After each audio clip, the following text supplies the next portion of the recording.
It has been said that comparison is a thief for joy. Well, debt compound interest is simply a thief.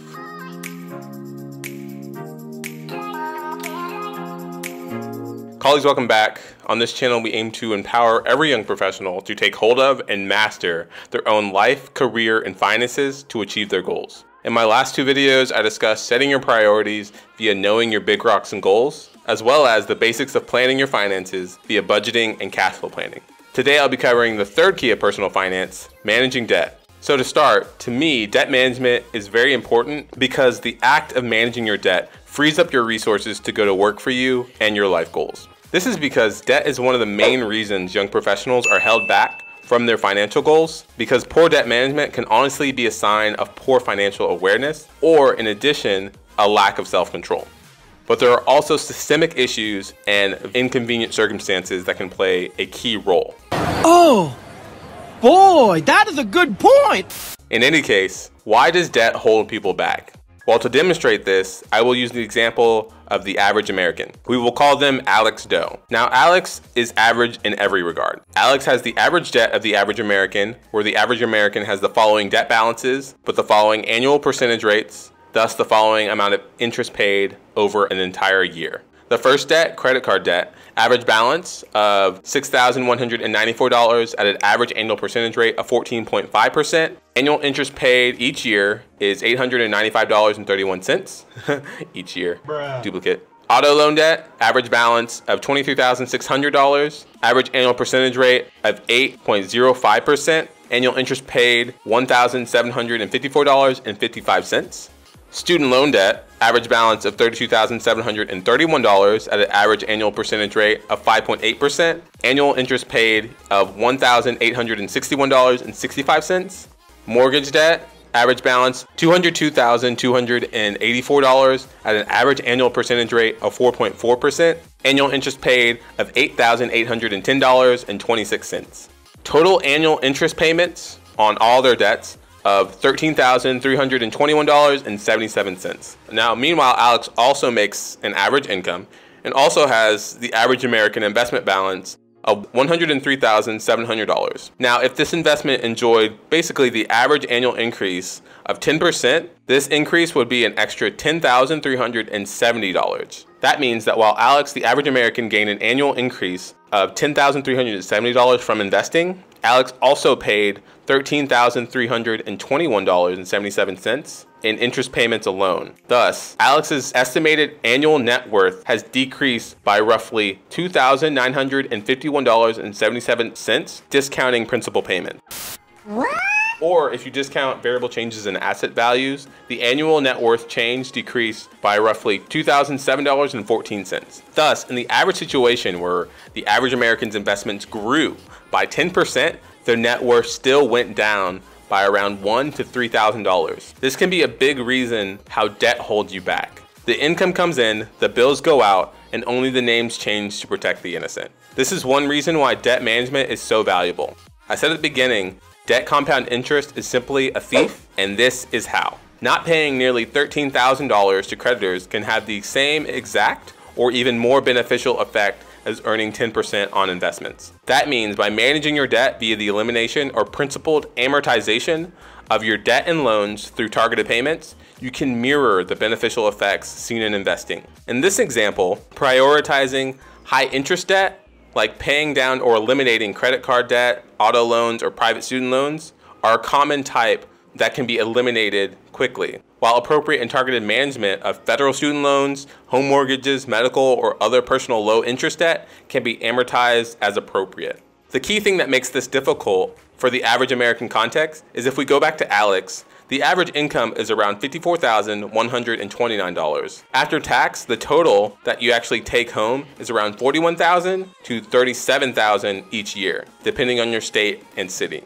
which leaves Alex with a monthly budget of $3,000 to $3,500 per month to spend. When you factor in these limited funds, Alex's big rocks and goals, as well as Alex's budget for living expenses and debt servicing that we mentioned above, Alex may only be left with a few hundred extra dollars a month to apply to debt and not to go absolutely cray. But the funny thing is about debt that if you just make the payments, they will eventually pay themselves off. But you will likely be getting robbed along the way. Meaning that getting out of debt is as simple as not getting into any more debt. Basically, once you've dug yourself in a hole, stop digging. But how would Alex even get started? And hopefully not get robbed. Well, to begin, Alex, or you, would first need to know the excess difference between how much you're making versus how much you're spending. This difference can often be called discretionary income, or in our context, your excess. In order to find this excess, you need to have an idea of your normal spending in your budget. See the link in the cards about budgeting. Then you subtract this from your net income. Once you know the difference, you can start with a few options.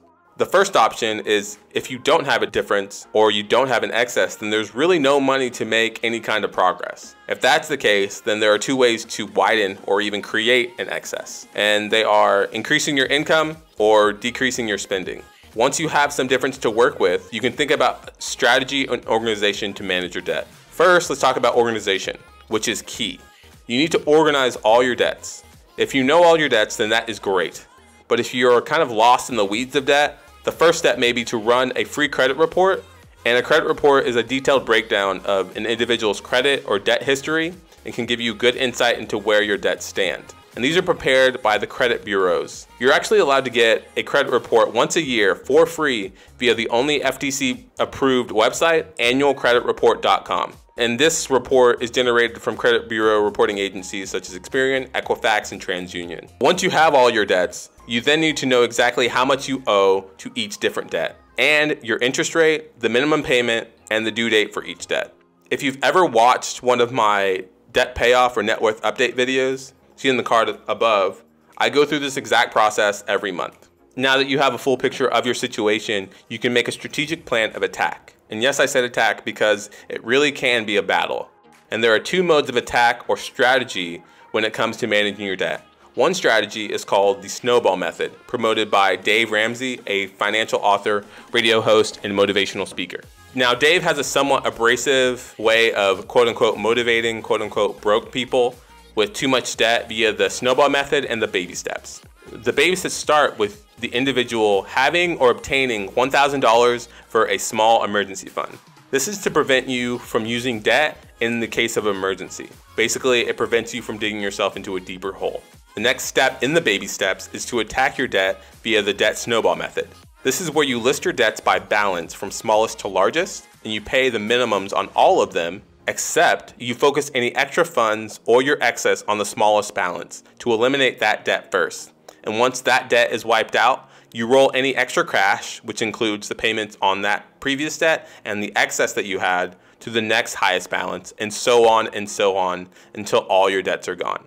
The snowball method ensures easy victories early on to keep you motivated, so it can be very beneficial if you're just getting started. In fact, a study in 2012 by Northwestern University found that this approach had a very high compliance versus other methods. However, this method can cost you more than needed in interest payments, unlike the second approach. The second approach is called the avalanche approach, or the avalanche method, which is more mathematical in nature, and it's normally recommended by certified financial planners and financial advisors, as this will save you the most money but is often the least congruent with normal human behavior and giving rewards from paying off debt. For the avalanche approach, you list your debts by interest rate, with the highest interest rate at the top and the lowest at the bottom. You pay the minimums on everything except for the loan with the highest interest rate, which gets that biggest part of your excess between what you spend and make each month. Once the highest interest debt is paid off, you then use that increased cash flow that you were paying on that high interest debt and your excess and move it down to the next debt,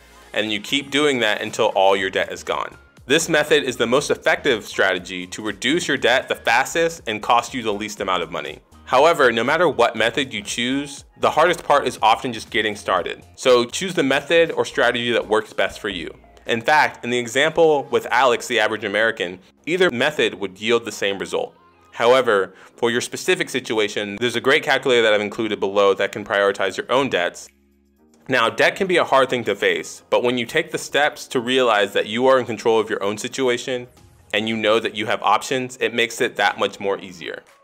So I hope you gained something useful from this third key and this installment in the series. There are links to references in the description below for each of the items discussed. Let me know what method you would actually use. In my next video, I will be discussing the final key for finance basics. Key number 4, saving and investing. I wish you all the best on your own personal finance journeys. Have a great rest of your day. Later, colleagues.